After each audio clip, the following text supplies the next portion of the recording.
Voilà, retour sur le plateau avec, comme par magie, donc Maître Koné Kiyobian qui est là. C'est sa dernière de la saison et on est vraiment très très heureux d'avoir donc sa présence sur ce plateau. C'est un thème assez intéressant. Maître, bonjour, vous allez bien? Oui, ça va, ça va. Vraiment merci pour tout ce que vous nous avez apporté au long de cette année. Vous êtes l'un des consultants préférés de notre responsable éditorial, M. Joseph Ondjou, qu'on salue au passage. On espère qu'il sera là également le 30 juin, très tôt le matin avec nous. Oui. Alors, la responsabilité de l'administration, c'est le thème par rapport à tout ce qui est ouvrage. On va définir les thèmes. Oui. On va définir les thèmes. Hein. Alors, c'est quoi? Qu'est-ce qu'on parle de... À quel moment on parle d'ouvrage public et de ces services? C'est quoi au juste? L'ouvrage public, c'est l'ouvrage dont use le public. La route, c'est par excellence, l'ouvrage public par excellence. Excusez-moi. Donc la route, c'est l'ouvrage public par excellence. D'accord. Il y a la continuité de la route, l'un des aspects de la route, les ponts, les écoles, tout ce qui est construit, tout ce qui est établi, tout ce qui est mis en place par l'État à la disposition du public. C'est cela l'ouvrage public.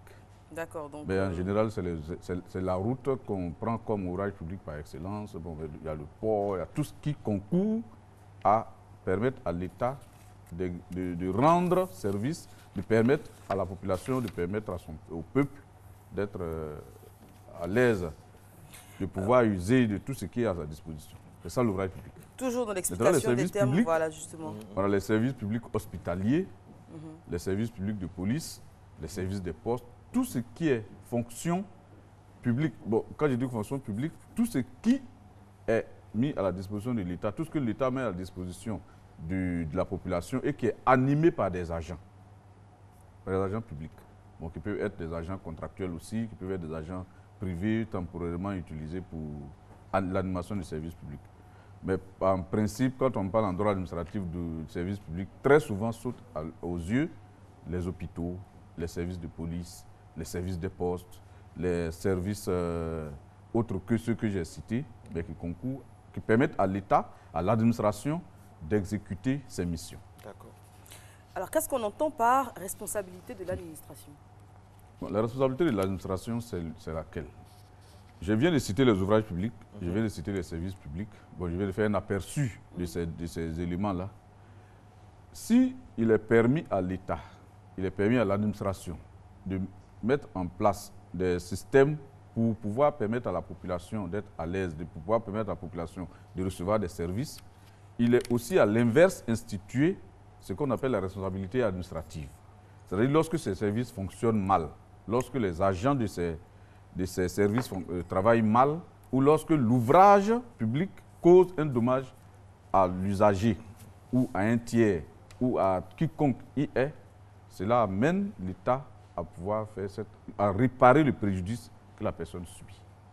Par exemple, vous prenez votre véhicule, vous roulez, et un trou mal signalé, subitement vous aboutissez sur un trou mal signalé, naturellement vous n'avez pas le temps de vous rabattre, vous cassez un pneu, vous faites un accident, l'État a le devoir de vous dédommager. En Côte d'Ivoire ici? Mais bien sûr. Ou bien vous parlez d'un autre pays? Bien sûr, en Côte d'Ivoire ici, bien sûr. Il y a des conditions pour que cette responsabilité soit mise en œuvre.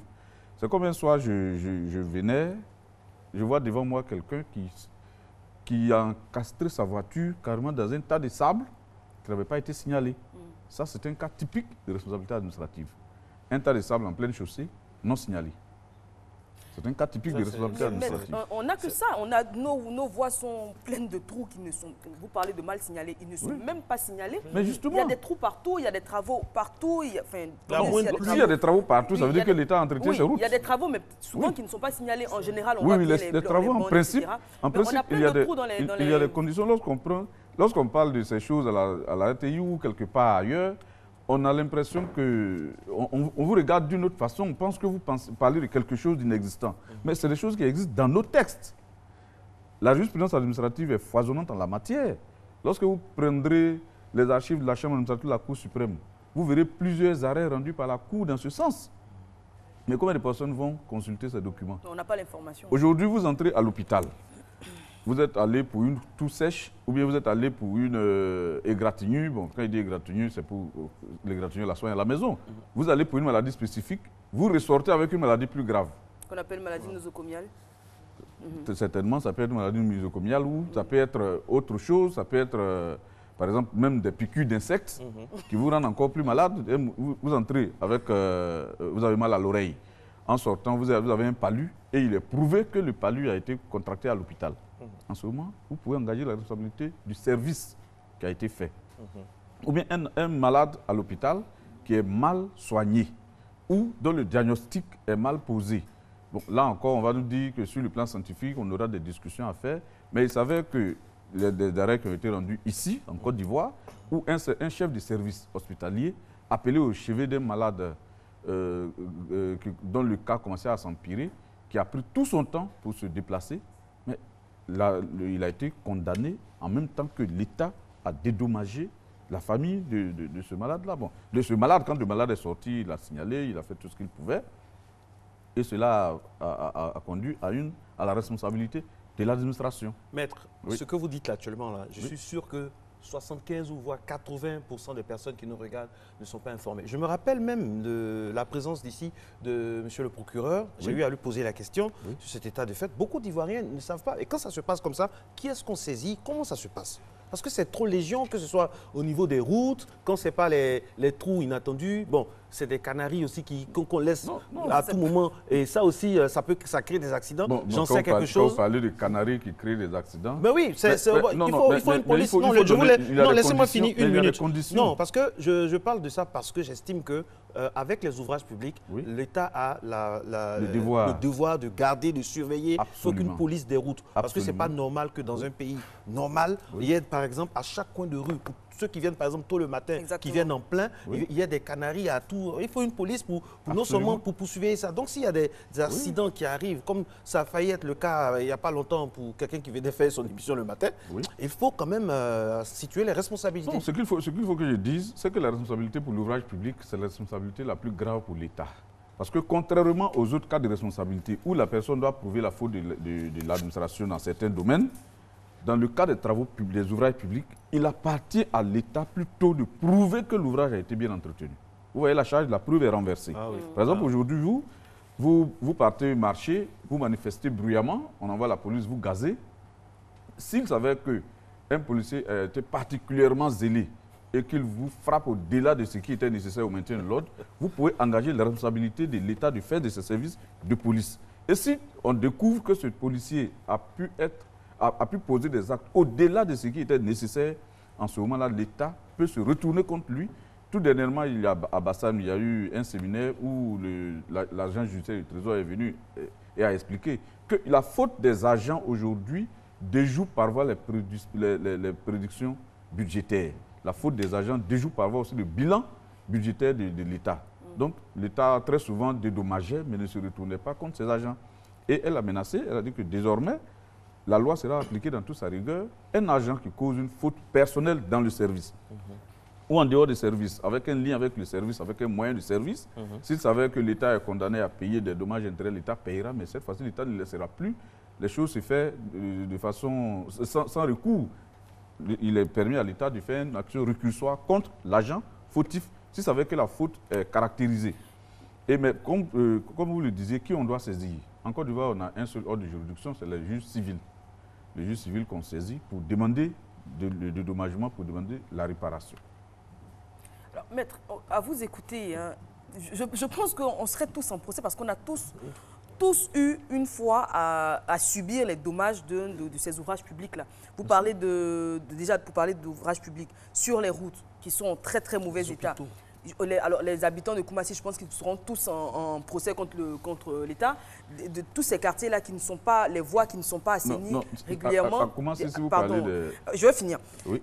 Pour parler des services publics, on a tous eu un problème avec dans un hôpital, des gens qui vous reçoivent mal, qui mettent un temps extraordinaire, on a l'impression qu'ils ne veulent même pas faire leur travail pour une injection ou pour autre chose. Il y a tellement de cas. Si vous allez sur ce plan, en ce moment, Ce n'est pas parce que le matin, la secrétaire ne vous a pas souri à l'arrivée que vous allez dire Shanghai, la responsabilité de l'État. Ou bien vous arrivez, le vigile qui est en train de nettoyer n'a pas eu le temps de venir vous ouvrir la porte. Bon, Shanghai, la responsabilité de l'État. Non, il faut des actes qui vous causent vraiment un préjudice. Un lourd préjudice. Le cas dont j'ai parlé, Oui. c'était le chef de l'unité de soins qui a pris son temps, très longtemps après qu'il est venu se présenter au chevet des malades, qu'on lui avait signalé 2 ou 3 heures avant, dont le cas était en train de la sage-femme qui regarde un film de télénovela. Justement, pendant que justement ça aussi, mais il arrive des moments où l'État aussi, par exemple, peut poursuivre, un agent peut poursuivre un usager qui a fait un peu trop. Parce que imaginez-vous, tout dernièrement, on a eu des cas où quelqu'un est venu au CHU, qui s'est mis à gifler un agent. Ça ne peut pas se faire, parce que là, ce ne sera pas la responsabilité de l'agent. On va le poursuivre peut-être pour violence et voies de fait. On va le poursuivre pour d'autres infractions, mais ce ne sera pas la responsabilité administrative. Alors, Maître Koné Kiyobien donc, est notre invité, c'est notre spécialiste de droit depuis le 2 janvier de cette année. Nous allons poursuivre la discussion, mais juste après l'élément explicatif, donc le fameux postulat qu'on pose chaque fois avant notre entretien, qui va venir maintenant. Les ouvrages publics peuvent être à l'origine de dommages matériels et ou corporels en raison de leur existence et leur fonctionnement.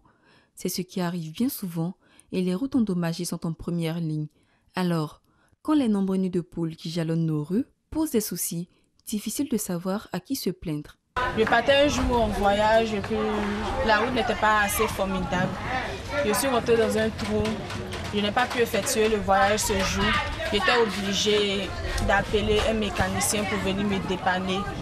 Tellement la route était mauvaise, vraiment je n'ai pas pu aller encore en voyage. Bon, une fois même, moi-même j'étais quitté au travail et rentré. Je suis tombé dans un trou. Mon pneu était cassé même.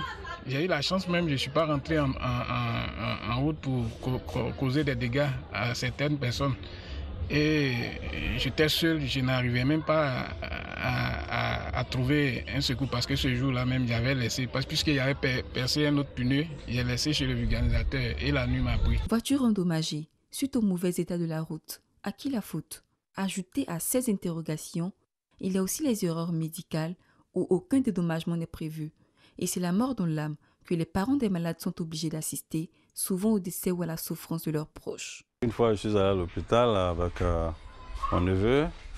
Bon, il s'est trouvé que le médicament que le médecin a prescrit, c'était pas un médicament conforme. Ça doit aggraver la maladie de mon neveu. Et je suis très peiné. Et je ne savais pas qu'il fallait me plaindre. Bon, je me suis dit que si il y avait une structure de l'État, une structure au sein de chaque ministère qui peut recueillir les plaintes des usagers, des malades, je crois que ce serait une bonne chose. Ça éviterait ce genre de situation. Pour cet étudiant, sa mésaventure a failli tourner à la tragédie, tout simplement parce qu'il s'est trouvé au mauvais endroit et au mauvais moment. J'étais à Djamé, allé faire mes emplettes et il s'avérait qu'il y a un jeune qui a volé, qui a arraché le sac à une dame. Et lorsque la police est arrivée, qui poursuivait le jeune en question, ils sont arrivés à mon niveau et automatiquement, comme j'avais des barrages dans la main, ils se sont dit que c'est moi qui avais volé la dame en question. Donc ils sont tombés sur moi, en train de me frapper, me battre. Fausse accusation, une bastonnade qui a failli leur coûter la vie. Bassolé aura du mal à oublier ce mauvais jour. Mais qui le dédommagera pour ce préjudice? Personne. Sécurité et entretien des ouvrages. Difficile de trouver vers qui se plaindre quand ces ouvrages posent des problèmes à X ou à Y. La question se pose alors de savoir ce que l'on peut qualifier de faute de la part de la toute-puissance publique. Ma très chère Eva, la question reste posée. Oui. Alors, on va revenir sur le cas pratique du dernier témoin, mais bien avant et pendant le laps de temps où l'élément passé, on parlait de Koumassi justement, où je disais que toute la population pourrait porter plainte parce qu'il y en a beaucoup qui ont cassé leurs jambes dans des trous pas signalés, qui ont eu des désagréments avec leur voiture. Leurs jambes aussi. Bah oui. Non, ici, il faut être clair. La responsabilité de l'administration est engagée pour des services publics des ouvrages publics mal entretenus. Et il appartient à l'administration de prouver que ces services ont été entretenus. Mais la jurisprudence est fluctuante sur la question. Lorsque, par exemple, la défectuosité est connue du public, tout le monde sait, par exemple, que lorsque vous tournez à gauche dans tel quartier, il y a un gros trou. Et l'autorité publique se trouve là depuis un certain temps. Il s'est trouvé que des décisions ont été rendues dans ce sens pour dire lorsque la défectuosité est notoirement connue du public, celui qui va s'y incruster, celui qui va faire, se mettre là-dedans, ou bien celui qui va se faire avoir par cette défectuosité n'a pas le droit de demander de réparation. Par contre, lorsqu'on parle par exemple des inondations, les dernières inondations qui sont intervenues, les services de météo ont eu le temps de dire quelle était la pluviométrie en Côte d'Ivoire pendant telle période. L'État avait le devoir. Lorsqu'on regarde souvent des films où il y a un ouragan qui arrive dans une ville, on déploie tout ce qu'il y a comme arsenal militaire pour évacuer. Et même on oblige les gens à partir. Ceux qui ne peuvent pas partir, on leur donne un service d'assistance, il faut leur donner pardon, à quitter. On aurait pu prendre, lorsque l'administration ne prend pas ces mesures-là, c'est une inertie de l'administration. Et en ce moment, celui qui subit, je dis bien qui subit un préjudice du fait de cette inertie, devrait pouvoir permettre de poursuivre l'administration en responsabilité. Mais il y a aussi des cas, les permis de construire. Lorsqu'il est prouvé que l'administration a délivré un permis de construire sur un endroit déclaré inconstructible, en ce moment, même si vous construisez, que vous avez un produit, vous pouvez vous retourner contre l'administration. C'est aussi, souvent quand on en parle, on pense que c'est abusif. Marco va demander un permis de construire. L'endroit est notoirement déclaré inconstructible. Le plan directeur de la ville est là. Malgré tout, il obtient ce permis. Il construit sa maison. L'administration ne dit rien. Mais le jour que dans sa maison, il y a un éboulement, il peut poursuivre l'administration. Bon, quand je dis Marco, c'est pas Gouveil, sinon j'aurais dit le nom. Donc, il poursuivra l'administration pour ne lui avoir pas dit que cet endroit était inconstructible. Pourtant, on dirait, mais il voyait lui-même, bien sûr, mais il n'est pas technicien, c'est un usager. C'est pourquoi le principe, l'usager est roi, le client est roi. C'est dans la responsabilité administrative qu'on le voit, qui s'applique, qui se déploie avec toute sa dimension. Il y a beaucoup à faire. Hein. Quand on vous écoute, il y a beaucoup à faire au niveau de la sensibilisation et puis au niveau de la réalité. Mais est-ce qu'un Ivoirien qui, nanti de tout ce que vous avez cité là, porte plainte, comme on dit chez nous en Côte d'Ivoire, ça va aller où? Mais bien sûr, il y a des décisions, l'Ivoirien, quand il porte plainte. L'usager qui porte plainte, il y a toujours des décisions de condamnation de l'administration. Comme celui qui parle, après l'émission, j'avais envie de dire, mais je suis là pourquoi? Puisque tout le monde sait déjà de quoi il s'agit. Parce que sans guide, on a su dire les mots précis qu'il fallait pour pouvoir permettre à l'usager, à l'Ivoirien, moyen de comprendre ce qu'attend de son administration. Les juridictions sont là. Il suffit de les saisir et de saisir. Bon, quand vous dites que de les saisir, quand je dis de les saisir, vous allez me dire, mais ceux qui nous écoutent n'ont pas la technicité, mais raison pour laquelle il y a une profession organisée dans ce pays qu'on appelle la profession d'avocat. C'est à cela que cette profession-là sert aussi. Vous avez un préjudice, vous subissez un préjudice. Vous pensez avoir subi un préjudice. Vous saisissez un avocat, mais cet avocat aura pour devoir de regarder les faits selon ce qu'il sera dit. Est-ce que ces faits rentrent dans le cadre d'une responsabilité administrative? Quelles sont les conditions? Et puis il engagera votre action. Et des décisions sont rendues tous les jours. Lorsque vous arrivez au tribunal, vous voyez telle personne contre l'État de Côte d'Ivoire, telle personne contre l'État du temps, telle personne contre l'État du temps. Ce n'y a pas que les procédures pour litige sur les terrains ou des procédures pour vol de poulet, ainsi de suite. Il y a aussi des procédures pour attaquer l'État, il y a aussi des procédures pour se faire dédommager lorsqu'on pense avoir subi un préjudice du fait d'un ouvrage public. Alors souvent on entend des fonctionnaires quand ils se plaignent peut-être de leur lenteur ou de leur inertie, disent va te plaindre où tu veux, comme Marco disait, ça ne va pas aller quelque part justement. La preuve est maintenant faite sur ce plateau qu'on peut, en tout cas quand le préjudice est avéré, porter plainte et avoir gain de cause. Est-ce que les procédures ne sont pas trop longues? Bon, la lenteur de la procédure, s'il s'avère que la procédure est exagérément longue, là encore l'administration, sachant bien qu'elle engage sa responsabilité, elle sera obligée d'aller plus vite. Parce que ça peut être le style, on vous attend au tournant, c'est bien. Vous portez plainte contre l'administration, mais la justice, là, c'est l'administration aussi. Donc on vous fait tourner, on vous fait tourner, on vous fait tourner. Contrairement à ce que... La preuve, il y a des gens qui construisent, excusez-moi maître de vous couper, il y a des gens qui construisent, par exemple, dans un endroit, l'État leur dit non, on va construire un stade ou bien on va construire un tel édifice ici, et 2 ans après, 3 ans après, le stade même Là encore, c'est un cas de responsabilité administrative. Vous faites une expropriation pour cause d'utilité publique parce que vous avez fait un ouvrage public, et puis la personne qui construisait un immeuble arrête ses travaux. Tranquillement. Des années après, Les travaux n'ont pas commencé. Pendant ce temps, elle a perdu son argent. Elle attend d'être dédommagée. On dit non, c'est la société qui va construire le stade qui va la dédommager. Ça ne vient pas. On vous dit tout simplement, disons la vérité, on vous dit tout simplement, allez-y où vous voulez, allez vous plaindre où vous voulez. Vous pouvez saisir les tribunaux de Côte d'Ivoire pour demander réparation de votre préjudice. Et je peux le dire et l'affirmer sur ce plateau, lorsque vous dites que la justice est aussi l'administration, mais la justice est aussi l'administration, certes, mais c'est un autre type d'administration. Cette justice n'est pas là pour faire plaisir à un tel ou à un tel. Elle est là pour regarder si les conditions de la responsabilité administrative sont réunies et puis on applique la loi, tout simplement. Mais les Ivoiriens ont très souvent tendance à dire ça n'ira nulle part et chacun s'assoit chez lui. On a des conseillers occultes chez nous au quartier et chacun va venir dire non, cette procédure, on ne peut pas faire ainsi, cette procédure, on ne peut pas faire comme ça. Alors que lorsque vous regardez très bien, ces personnes n'ont jamais été dans une faculté de droit, mais c'est elles qu'on prend comme conseiller et on prend ce qu'elles disent comme argent comptant et on le diffuse partout. En principe, il y a des lois, en Côte d'Ivoire, cette loi ne peut pas avoir une application partielle ou bien une application biaisée. La responsabilité administrative est une réalité. C'est pourquoi je vous dis, fouillez dans les annales de la Cour suprême, vous verrez des arrêts de principe qui sont rendus dans ce domaine-là. Devant nos tribunaux, il y a des décisions tous les jours, l'État est condamné tous les jours. Il y a des décisions devant la Cour d'appel, il y a des décisions à la Cour suprême, il y a des décisions partout. Seulement, les gens ne saisissent pas la justice. Voilà le problème. Sinon, la responsabilité administrative, elle est tellement large, elle est tellement vaste, elle est tellement grande que lorsque j'entends quelqu'un dire ça n'ira nulle part, ce n'est pas la vérité. Donc ce fonctionnaire-là qui dit allez vous plaindre où vous voulez, ça n'ira nulle part. Mais lorsqu'on découvrira par exemple qu'il a fait une faute, en posant ses actes, en travaillant, s'il a fait une faute, si la faute, je prends un exemple très simple, un policier qui est commis pour la surveillance d'un bal de fin d'année, qui profite de la situation pour aller dans un bistrot à côté et pendant une altercation, il sort son arme et il blesse un usager. En ce moment, c'est une faute commise avec l'arme du service. Mais il était en mission commandée, c'est dans le cadre du service qu'il a commis la faute, de cette faute-là. C'est vrai, c'est un agent qui l'a commise. L'agent est fautif autant que l'administration qui l'avait envoyé.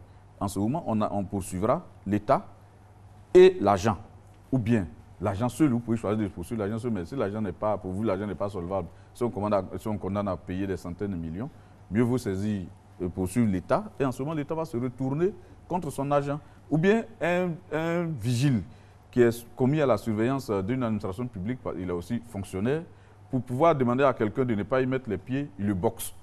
En ce moment, on peut poursuivre l'administration. Ou bien, il y a une rupture d'égalité devant les charges publiques. Vous devez commencer votre mission à 4 heures. Il s'avère que vous avez des contraintes obligatoires. Et ceux qui viennent à 8 heures, ils n'ont pas les mêmes contraintes que vous. Si vous êtes fonctionnaire, vous pouvez dire, mais nous, nos contraintes sont trop lourdes pour nous. Devant les charges publiques, il faudrait qu'il y ait une juste compensation. Si l'État refuse de compenser ces charges-là, en ce moment-là, vous pouvez demander qu'on condamne l'État en responsabilité. Ah bon? Ou bien, bien sûr, la rupture d'égalité devant les chances publiques. Ou bien, vous tombez sur un accident de la circulation. Vous avez des notions de secourisme. Les pompiers sont coincés dans un embouteillage, ou bien ils tardent à venir. Au moment de secourir la personne, le moteur explose ou bien une explosion, vous êtes blessé. Vous pouvez demander réparation parce que vous avez été collaborateur occasionnel de l'administration. Ou bien on vous a requis pour, par exemple, participer à une fête populaire des feux d'artifice, par exemple. Là, ce que je l'ai dit, c'est des arrêts, c'est les faits des arrêts que je vous donne. Je ne vais pas mettre à donner le nom des arrêts là, à l'antenne. Un monsieur qui avait été commis à participer à l'organisation d'une fête populaire des feux d'artifice et au moment de les tirer, il s'est blessé. Il a poursuivi l'administration pour qu'on le dédommage en tant que collaborateur occasionnel du service public. Et il y en a, par exemple, pendant la Seconde Guerre mondiale en France, des bénévoles qui s'étaient mis à faire la cuisine pour les soldats qui avaient un cantonnement près de chez eux. Et au cours d'une de leurs missions, il y a un qui a pris une balle, mais il a poursuivi l'État. On lui a demandé, mais on ne vous a pas demandé de venir. Ils disent, mais ce que j'ai fait, c'est l'État qui devait le faire. Absolument. Comme l'État ne l'a pas fait, que je l'ai fait de façon continue, si j'ai une faute, si j'ai un préjudice, je dois être dédommagé. Oui, celui qui s'était engagé à... Oui? On voit des jeunes oui? À nos différents carrefours régler la circulation parfois à la place des agents, oui. des policiers. Donc, ou bien combler même les trous, tout ça. Oui. S'ils savaient que c'est la défaillance de l'État qui les a conduits à poser ces actes, s'il y a un préjudice, ils peuvent vous demander réparation. Mais par contre, si par leur inexpérience, ils provoquent un accident, encore on peut poursuivre l'administration parce que c'est l'administration qui a failli à son devoir de faire la réglementation. Mais dis donc, l'administration a chaud. C'est tout ça, maître Kiyobia. Avec lui, franchement, on voit le droit et on est tellement heureux donc, de l'avoir eu tout au long de cette saison. Pour terminer, maître. Oui. Depuis 6 mois, nous sommes avec vous. Oui. Impression à votre dernière sur ce plateau pour la saison.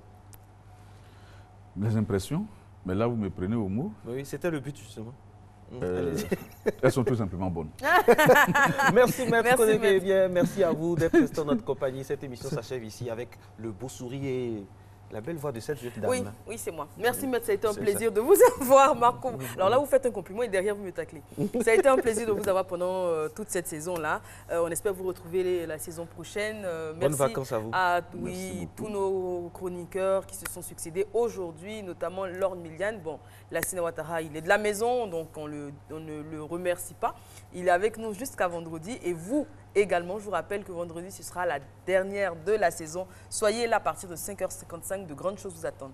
La réalisation était signée Christelle Akoussa, la rédaction toujours Kadi Fadiga. Rendez-vous demain ou alors 14h30 pour la rediffusion de la thématique. Ciao, ciao. Vous irez en vacances ou en congé? En congé? On va discuter ça. En tout cas, on ne sera pas là. Non, il a... Allez, au revoir. Mais pour ce qu'on a dit.